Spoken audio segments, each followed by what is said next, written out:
Good afternoon. May it please the Court. John Echeverria for the California Attorney General and the Director of the Bureau of Firearms. I'd like to reserve 3 minutes of my time for rebuttal. All right. I'll try to help you out, but please keep your eye on the clock as well. I appreciate that, Your Honor. Thank you. The Supreme Court has repeatedly told us that certain types of weapons are not entitled to Second Amendment protection and may be banned, including the M16 rifle and the like. In this case, plaintiffs are challenging 8 defined categories of assault weapons that are banned because of the dangers they pose to the public, particularly in mass shootings. Those weapons configurations are defined by certain tactical features and accessories that make those weapons offensive military weapons and not weapons of ordinary self-defense. These restrictions are constitutional under Bruin. At the threshold stage, plaintiffs have failed to show that each of the categories of assault weapon is presumptively protected by the Second Amendment. Okay, counsel, but before you get further into the merits of your argument, can I ask, and I'm going to ask your friend on the other side the same question, what is your view of the relationship between this case and the Duncan case pending before an en banc panel of this court? So we think the cases are highly related. They involve very similar evidentiary considerations, the same Bruin standard. The plaintiffs even viewed the cases as related when they filed their notice of related cases at the commencement of this case in the district court to relate this case to Duncan. So do you think, do you want us, what do you want us to do based on that observation? Should we hold this case pending Duncan, or should we go ahead and, what's your view? So we wouldn't object if this panel wished to hold this case pending resolution of the Duncan en banc proceeding, given the similarities between this case and Duncan. But we've also shown, based on the record developed in this case, that California's restrictions on assault weapons are constitutional under the Supreme Court's Bruin standard and also under Heller. But there are supervening questions in this case and in Duncan, which seem to be extremely similar, i.e., what does common use mean? What does dangerous and unusual mean? In what order do you decide these things? What are relevant historical analogs, which even those overlap substantially because and some of the statute is even the same with regard to magazines with more than 10 rounds, right? That's correct, Your Honor. So these are not just abstractly connected, they are evidentially connected. I think that's right, Your Honor. Some of the definitions of an assault weapon relate specifically to magazine capacity for certain rifles and certain pistols. And even more generally, as Your Honor observed, the state is relying on many of the same historical analogs and the same nationwide tradition of weapons regulation in this case and in Duncan. There are substantial material overlaps between the cases. Meanwhile, we have a stay in this case and a stay in Duncan. Is that right? That's correct, Your Honor. There's a stay pending appeal in Duncan and an administrative stay in this case at this time. So if I can address the threshold inquiry under Bruin, at the threshold stage, the plaintiffs have not met... Actually, counsel, if I Yes, could jump in and course, interrupt you for a moment before you get to that threshold merits question.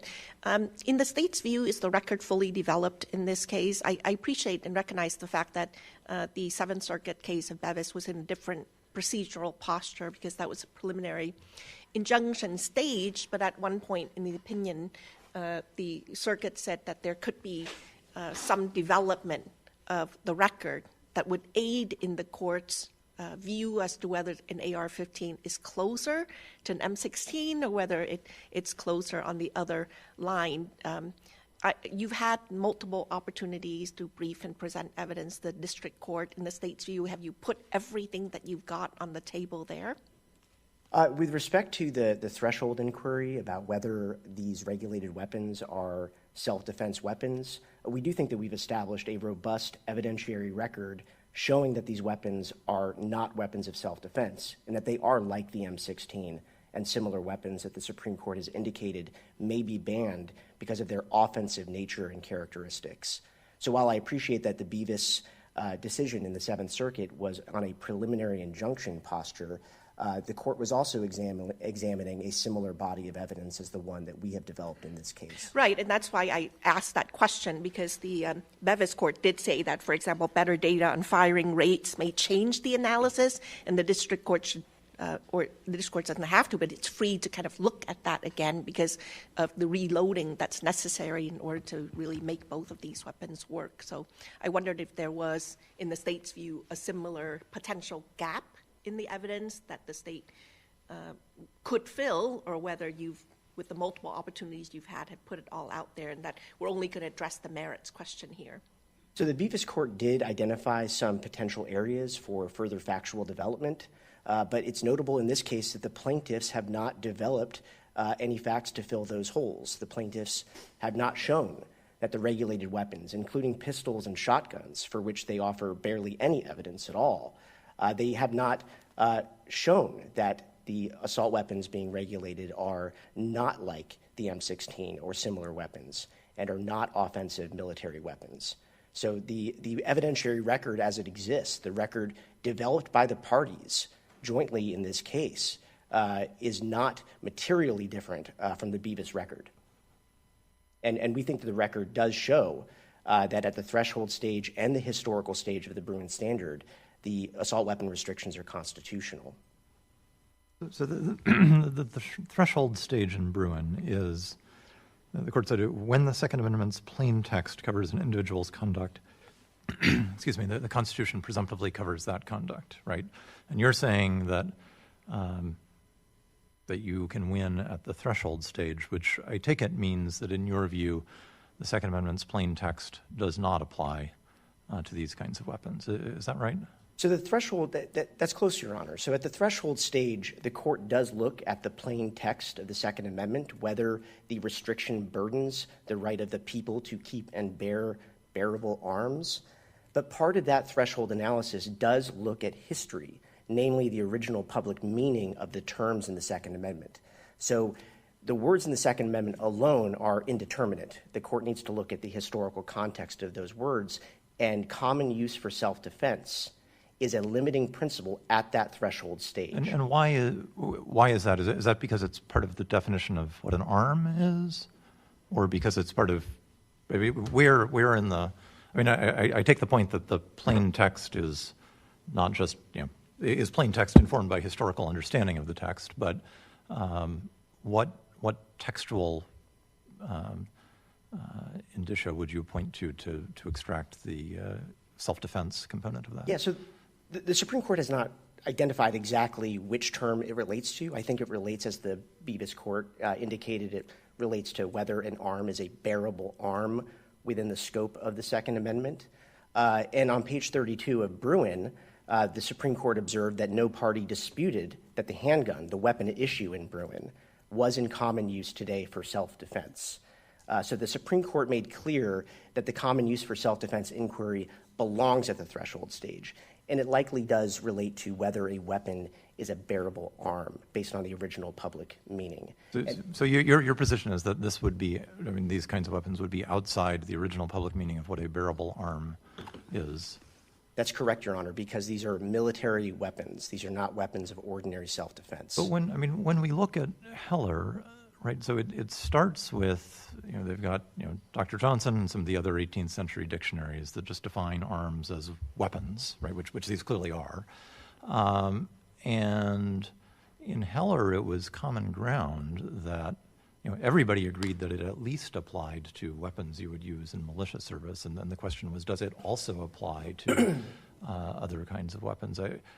As I read Heller, there wasn't really any question that weapons that would be used by people in the military would count as arms. Was there? So at the founding in 1791, when the Second Amendment was ratified, the Supreme Court observed in Heller that the same weapons that were commonly kept at home for ordinary purposes like self-defense, those were the same types of weapons that militiamen brought to muster. But over time, because of technological advancement, certain weapons have fallen outside of the scope of the Second Amendment, even if they might be useful in militia service. As the Seventh Circuit stated in Bevis, in Heller, the Supreme Court severed the relationship between the prefatory clause, which is focused on militia service, and the operative clause, which is focused on weapons for ordinary self-defense. And here, the weapons that are being regulated are not self-defense weapons.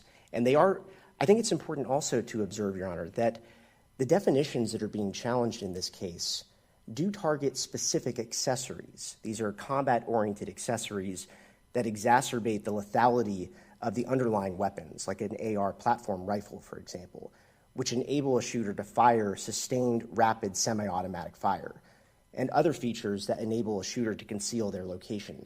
And the plaintiffs have... Is it the state's view? I mean, in the state's view, could you prohibit all semi-automatic firearms? I mean, I realize that would be considerably broader than the statute you have, but would that be permissible? It would be substantially broader than the law we're developing or defending in this case and the record that we've developed in this case. It would depend on the record assembled, but the statute we're defending here... I mean, what in the record would it depend on? It would depend on the types of firearms that would be subsumed within that particular type of regulation. I'm not standing here today. I cannot say that the state of California would be able to ban all semi-automatic weapons or all What is the definition of a semi-automatic weapon? So a semi-automatic weapon is a weapon that can fire one round for each pull of the trigger. And But that's, as I understand it from the Duncan case, a ordinary pistol with a magazine does that for as much as the magazine lasts. It does, Your Honor, but California is not regulating these weapons solely because of their semi-automatic action. It's the fact that But that's what makes it semi-automatic. That's what I'm trying to... As long as you can shoot more than one round or some larger number of rounds by pulling the trigger each time. So with a semi-automatic firearm, if I'm understanding the question, Your Honor, and let me know if I'm not, but with each pull of the trigger, a single round is fired. And a select fire or fully automatic But you don't have to weapon... reload the gun. That's the point. You would still have to reload the firearm Eventually, but not for each one. That's correct. It depends on the number of rounds in the But magazine. there's a lot of material in the record about other characteristics of the A-15s. That's what we're talking about, right? The AR-15 and generic AR platform rifles. Which seem to say that they shoot faster and more aggressively, and the kinds of munitions that they shoot are more dangerous and so on. I mean, is that part of the definition or part of the reason for regulating them? Yes, it is. The capabilities that California is regulating, the particular types of accessories and features, don't only enable semi-automatic fire. It's sustained, rapid semi-automatic fire. And if the court looks at the AR platform rifle, for example, the type of ammunition it fires, .223 Remington or .556 NATO rounds, which are designed to tumble and cavitate on impact with a human being.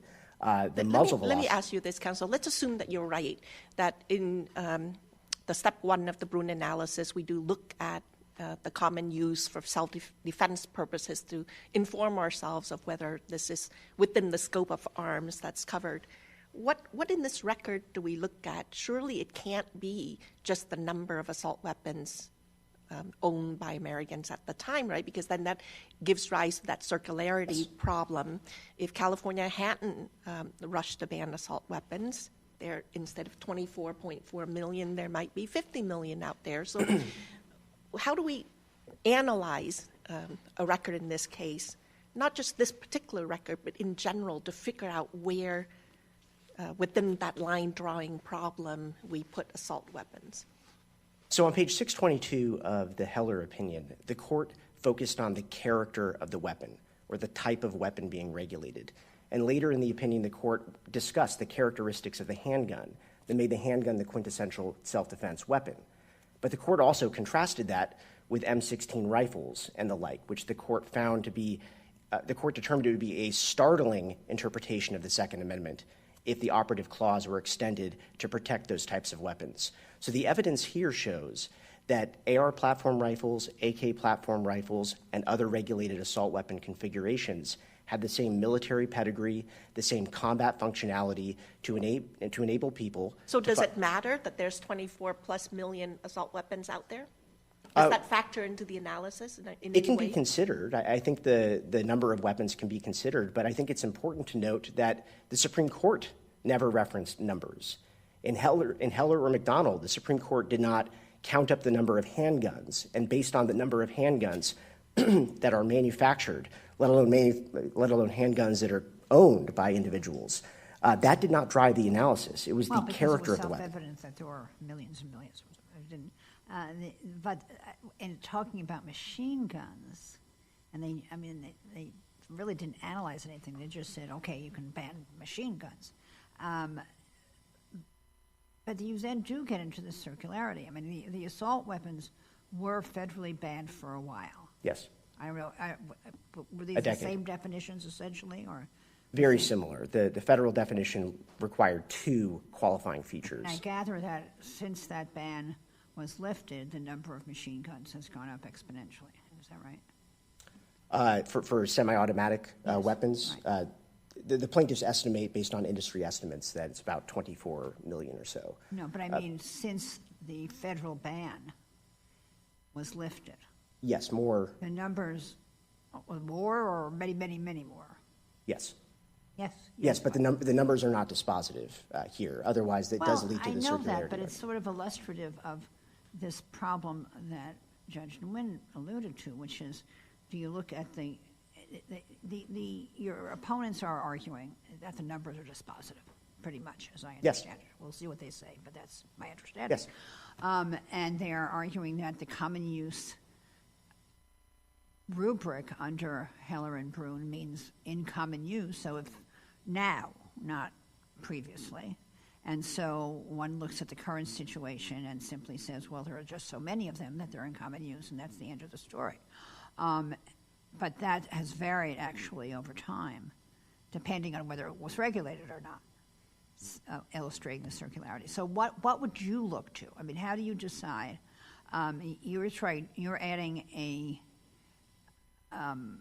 qualifier, which is it's not in common use, it's in common use for self-defense, and that the fact that many people have them at home is not the answer to the question. So what is the answer to the question? I mean, how do you look at what is, what evidentiary criteria do we use to decide what's in common use for self-defense? Otherwise, I mean, these people apparently have them. What are they doing with them? So that's for the plaintiffs to present evidence on. The plaintiffs have not shown that these types of weapon configurations are the type of weapon that would be for ordinary self-defense. Suppose you've got 24 million people to sign a declaration saying, I have it because I think it's good for self-defense. Would that be the answer to the question? No, the court would still need to look at the character of the weapon.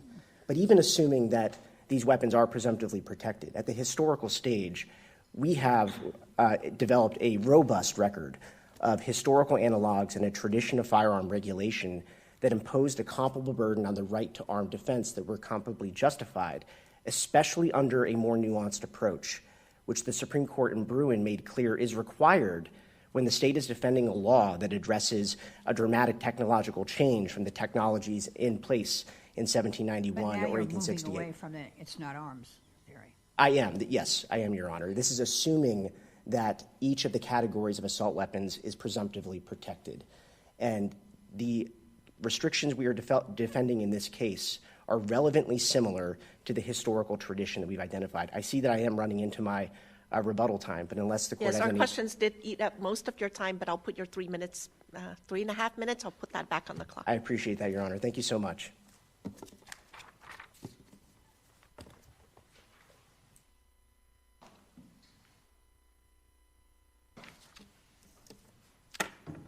Afternoon, Your Honors. May it please the Court, Pete Patterson for the appellees. Under Heller and Bruin, this is a straightforward case. Those cases establish that law-abiding Americans have an absolute right to own firearms that are in common use for lawful purposes. And isn't that just irretrievably circular? I mean, if there were an assault weapon ban still in a federal assault weapon ban, presumably the numbers of these weapons that were kept by individuals would be way less. Two answers to that, Your Honor. The first answer is that the allegation of circularity was given in the dissenting opinion in Heller, and nevertheless, the Supreme Court said that the test is in common use. Second, it is not circular because with a representative government in this country, presumably, an item that a substantial portion of the population believes is effective for lawful purposes, a ban of that item is not going to be able to be maintained for long periods of time across broad swaths of the country. And that's what we see here. These firearms have not traditionally been illegal in this country, as the Supreme Court itself held. Well, they haven't in the traditionally Staples existed. case. As I understand it, they basically were created during World War II. Was that not true? These specific firearms in the 1950s and 1960s is when they're developed, but this particular firearm, they're semi-automatic firearms. Like other semi-automatic firearms, and the Supreme Court in the Staples case said that these have traditionally been regarded as lawful possessions, Well, unlike machine take guns. cigarettes, okay? Cigarettes were ubiquitous in this country. Yes. For many, many years. And they were then discovered to be dangerous, and they were banned, and now they're hard to find. So it takes a while till people understand the danger of something sometimes, and then they're banned, and it becomes a fait accompli that they weren't banned earlier, is really what you're arguing. Well, it does not always take a long time. Take machine guns. Those came on the market at a similar time as semi-automatic firearms. They did not sell to the general public because they have uniquely dangerous propensities, as this court said in Teeter. And notably, the reason that machine guns are dangerous is because they can't be controlled. And what's ironic is that California is banning features here that enhance the control of a firearm. So it's actually backwards. The firearms that are left after California's ban are more dangerous because they're harder to shoot accurately. But machine guns were very quickly regulated comprehensively in the state, first at the state level and then at the federal level. And if you look at machine guns came on the market in the 1920s, they were not actually banned at the federal level until the 1980s. Over that 60-year period, according to federal registration statistics, there were approximately 176,000 machine guns that were purchased. That is basically every single month now in this country how many AR-15s and similar rifles are purchased. So the distinction between those firearms and these firearms is their commonality for a lawful purpose. And Heller Let's take your argument, Yes. because you're relying very, very heavily on just the number. So as I understand it, of the 24+ million assault weapons that are out there, owned by under 8 million people, right, out of the population of 330 that is something incorrect, Your Honor. million people. So setting aside the circularity problem, I think if you dig down to the numbers, it creates a problem for you as well, setting aside the circularity. So what numbers are we talking about? Are we relying on national numbers? This is a California statute.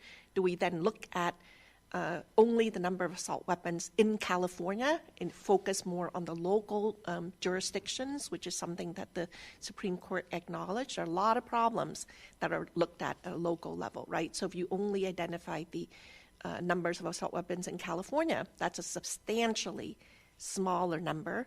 And then do we then carve out assault weapons owned by law enforcement, which are then exempt? I don't even know if it's in the record how many that would be. So can you address those problems with your 24.4 million assault weapons that's out there? Yes, and we're not relying solely on numbers. So our position is that it's the state's burden to show that these are dangerous and unusual firearms, and as this court said in Teeter, that means it's a state burden to show both that they have uniquely dangerous propensities and that they are not typically possessed by law-abiding citizens for lawful purposes. And so if there are millions of an item, that means that the state is simply not going to be able to show. It's a sufficient but not necessary condition. The state is not going to be able to show that these are not typically possessed by law-abiding citizens or that they're highly unusual in society. Let me set aside the burden issue for Yes. now, because I don't want you to finish your argument without tackling some of the Okay, issues with sure. the numbers Yes. that I'm concerned about. On this record, Yes. which is why I started off Yes. asking counsel, and I'll ask you the same question, whether the record has been fully developed here. We're trying to figure out Yes. whether an AR-15 is functionally equivalent to an M16 and should we're not without guidance, right? We know that even a bearable nuclear weapon is not going to be protected by the Second Amendment. We've got guidance on the M16. Now we're trying to figure out where assault weapons really fall within that spectrum. And so you're saying, well, 24.4 million, that seems like an awfully big number, but we only look at California because it's been regulated for several decades now. You're talking about a few 100,000 assault weapons. Then if you carve out law enforcement, then it's a lot smaller than that. And that's, I think, where your argument on how commonly used for self-defense it is, especially if we go to the local level, starts to fall apart. So what would your response be to that? Yes, first of all, in terms of the scope, this is a national inquiry.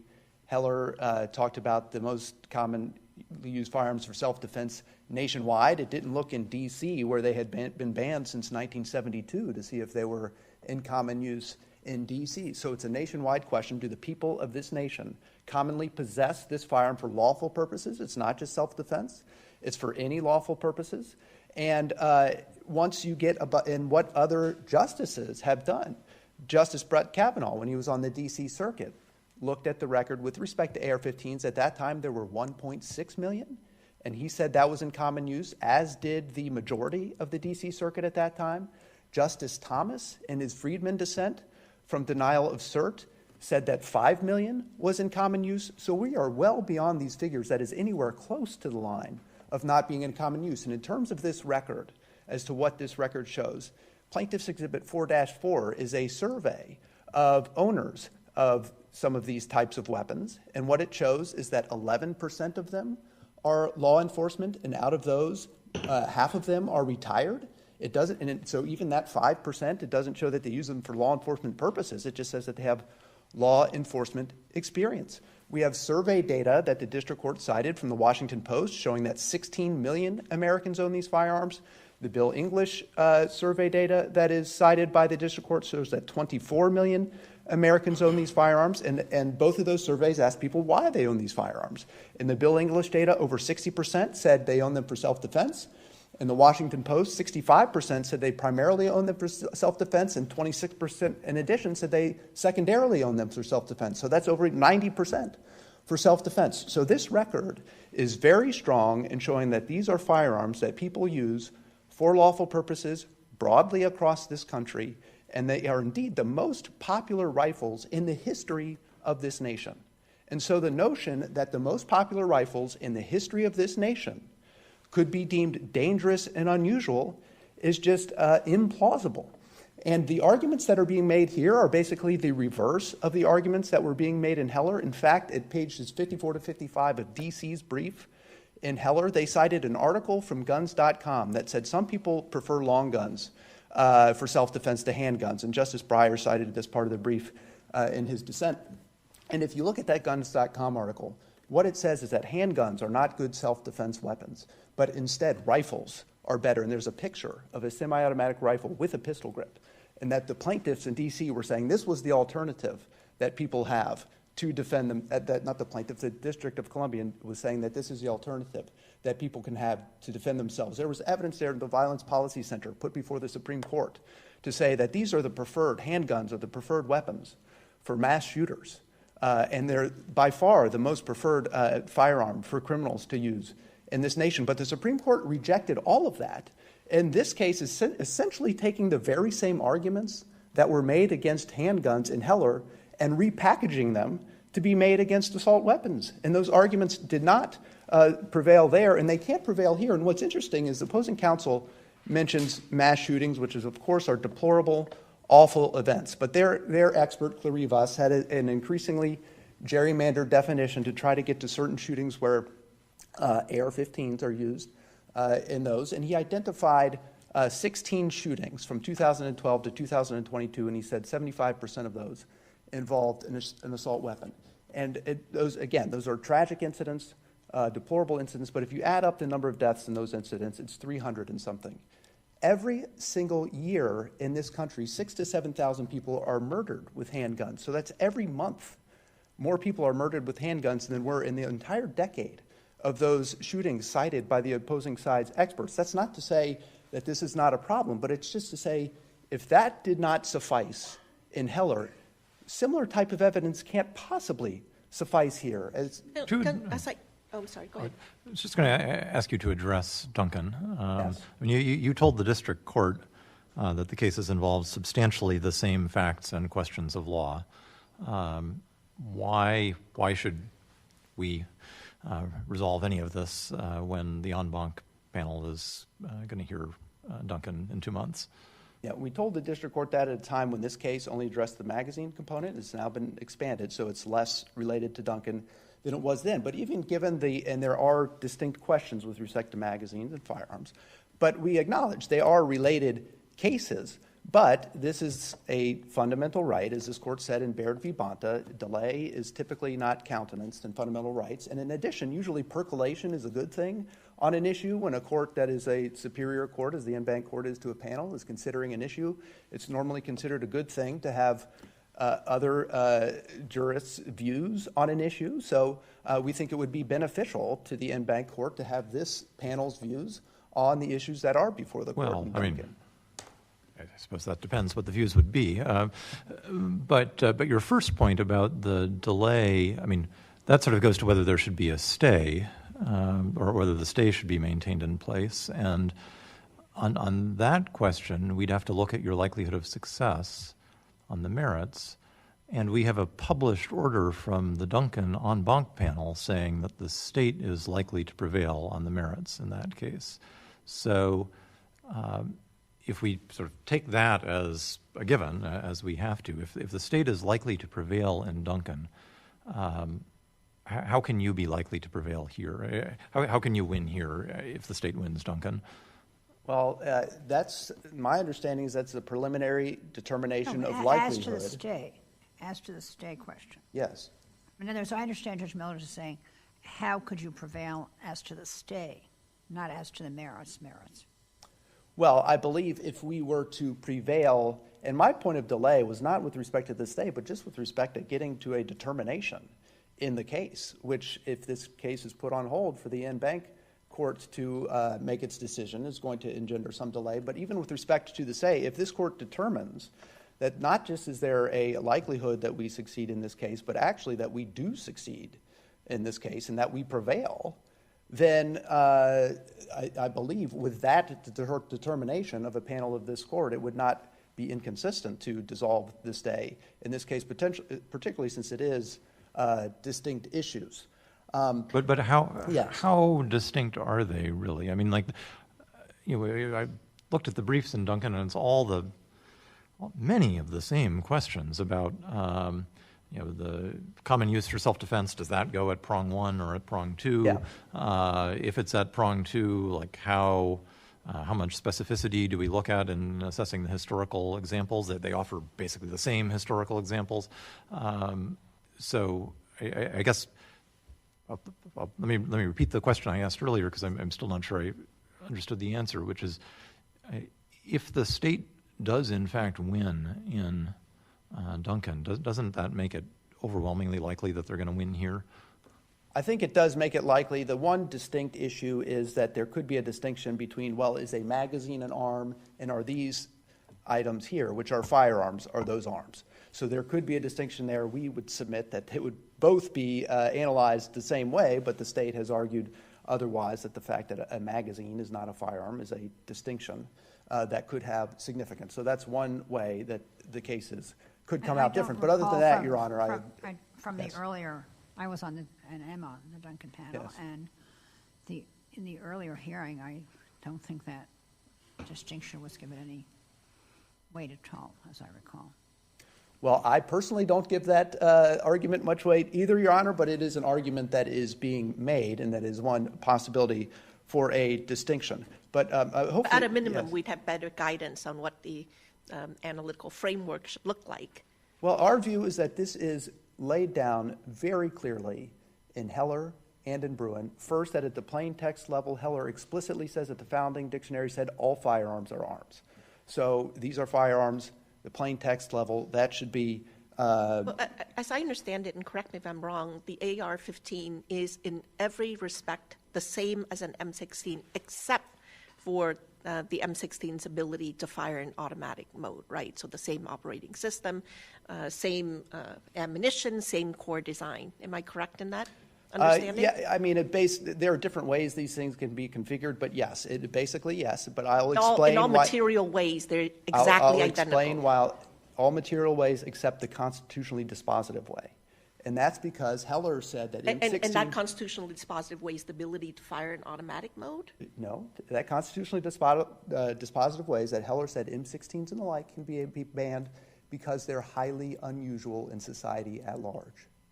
And AR-15s are ubiquitous in society at large. And there may be reasons for that. So if the M16 manufacturer chooses to lock the mode so that you can't basically put the gun in automatic firing mode, could that be sold commercially, even if you can aftermarket buy like a key to unlock that?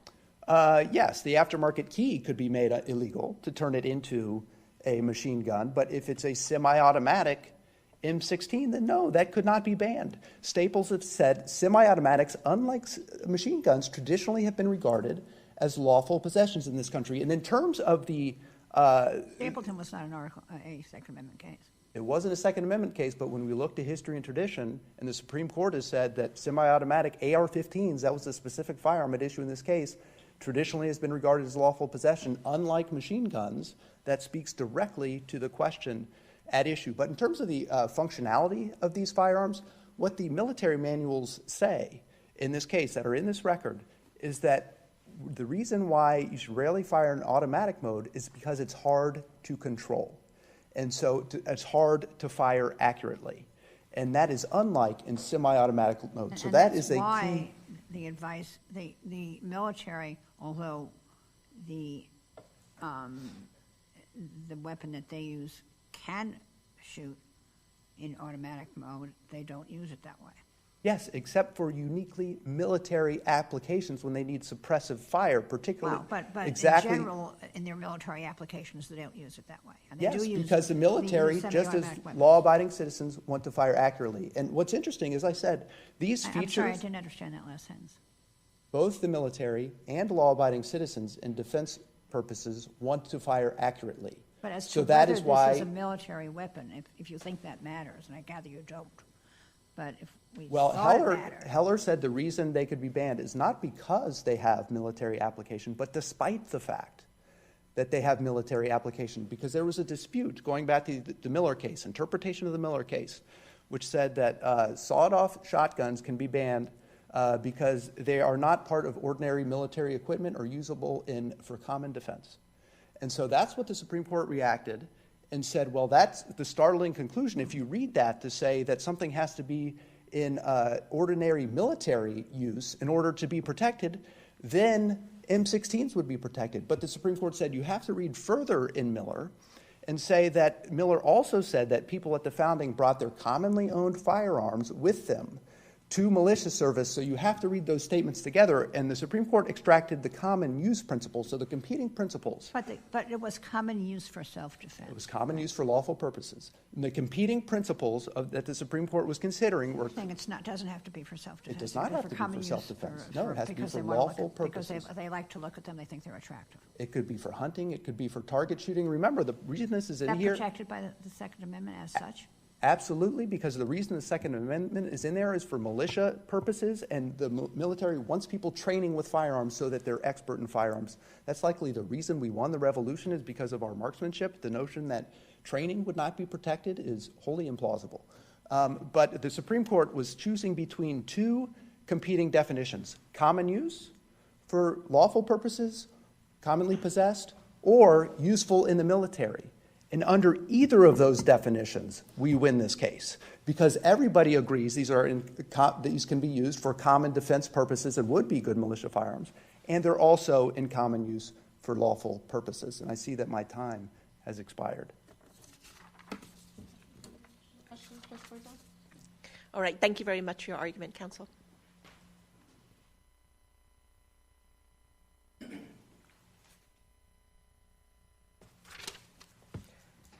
I'd like to address just a few points, if I may.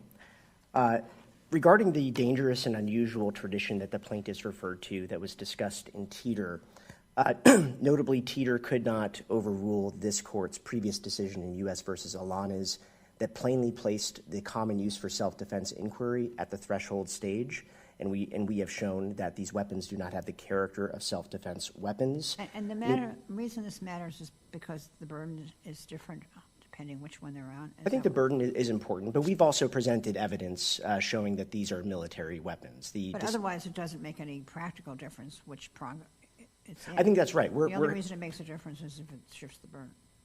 I think that's generally right. We are willing to defend these restrictions at either stage of the Bruin analysis. But I do want to note that... I'm still having a difficulty understanding when you say that these are not... What criteria do we use to decide that these are not in common use for self-defense? So the Supreme Court... I understand your opponent disputes that definition. He says it has to be for any lawful purposes, but let's assume it does have to be for self-defense. How do we... Is it a judicial determination based on the character of the weapon, or what? I think that's right, Your Honor. The Supreme Court has instructed the courts and litigants to look at the character of the weapon to determine whether the character of the weapon makes it a self-defense weapon, not for any potential self-defense use, but for use in ordinary, typical self-defense situations. And I want to note that the dangerous and unusual... Exactly why this doesn't fit that criteria. Because the capability of these weapons to engage in sustained, rapid semi-automatic fire, which is a combat technique, according to the record. The plaintiffs have not explained how rapid, sustained semi-automatic fire, to shoot as many rounds in as short a period of time, to hit as many targets as possible, why that would be characteristics that would make these weapons self-defense weapons. I recall that in the Duncan record there was at least some material about how often in a self-defense situation people actually fire a certain number of times. And that evidence is here as well. So the evidence shows that generally individuals rarely fire more than 10 rounds in a given period of time in a self-defense situation. But, I mean, isn't that just the sort of... I don't want to say never, but the record shows that on average it's about 2 rounds in self-defense, and the vast majority involves just the mere brandishment. But that seems like it would be relevant if we were sort of balancing the interest in self-defense against the very substantial public safety interest. But I read Bruin as telling us not to do that sort of interest balancing, and it seems like you're taking the interest balancing that Bruin told us not to do and sort of re-importing it under the rubric of determining whether this is an arm that's in common use for self-defense. So I do see that my time is up, and if I may address the question. Thank you, Your Honor. We are not asking this court to engage in interest balancing. We're not asking the court to weigh the fit between the assault weapon restrictions and the compelling government interests here, but we are asking the court to look at the character of the weapon in assessing the burden on the right to armed defense, which the Supreme Court explained in Bruin is one of the variables that the court looks at in comparing the modern regulation to the historic traditions. And we're also asking the court to look at the present-day justification for the assault weapon restrictions, which the Supreme Court has also identified as a relevant consideration. Bruin, while abjuring the kind of interest balancing that was happening before, does talk about the how and why of the historical examples and how they compare. So there is something like interest balancing going on in the Bruin analysis, it appears. In other words, they want to know what is the purpose of the restriction and how it's analogous to historical examples of regulation of similar weapons. Or not even similar weapons, of weapons. That's right, Your Honor. The present-day burden on the right to armed defense and the justifications for the modern law, those are relevant considerations, but the Supreme Court has directed the inquiry not to comparing those today, but to comparing those variables to historical regulations. Exactly. And we have shown that there are relevantly similar historic traditions that we are relying on here that show that the right to armed defense is not destroyed like in Heller and Bruin, where the restriction was extremely onerous because of the type of restriction in restricting the quintessential self-defense weapon, and in addressing a societal problem that existed at the founding and during Reconstruction. Here, under a more nuanced approach especially, we have shown that California's restrictions are historically justified, even assuming that the regulated assault weapons, each category, is presumptively protected, which they are not. Unless the court has any additional questions, we would ask the court to reverse, but again, we would not object if the court were to hold this case, preserving the status quo while the Duncan en banc proceeding is completed. All right. Thank you very much, Submit. counsel, to both Thank you. sides for your very helpful arguments today. The matter is submitted, and we'll issue a decision in due course. All rise.